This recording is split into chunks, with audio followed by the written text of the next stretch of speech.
They can get their parents to call in on their behalf as long as there is a phone call from them at some point that day.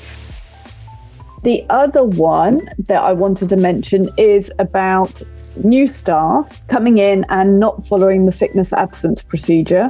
So the sickness absence procedure for most of us is that you have a phone call at least an hour before your normal starting time.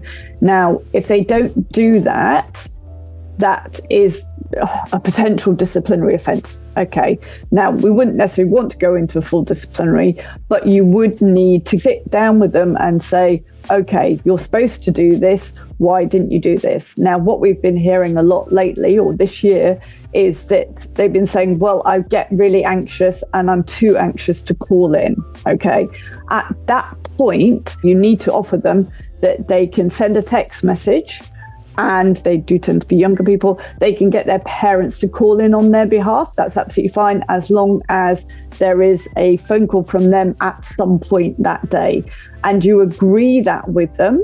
Okay, you don't necessarily tell them, but you agree, say, would it help if you could do this?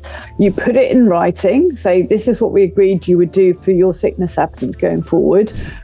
And then if there is a problem with the sickness absence and the reporting, we have much more option to terminate employment early rather than having to go through full disciplinary processes, because we've already made the reasonable adjustments for a potential mental health condition. We've said we can do something different. You've still not done it. Now, depending on how bad the situation is, we might give them another chance and document that we're giving them another chance.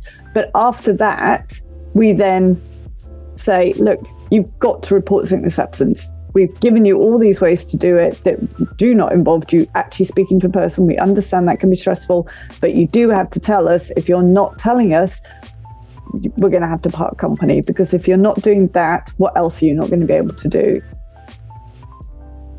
Thanks for watching. If you want a free peace of mind call with us to discuss your policies, handbook, and any burning staff issues in your business, click the link in the description below.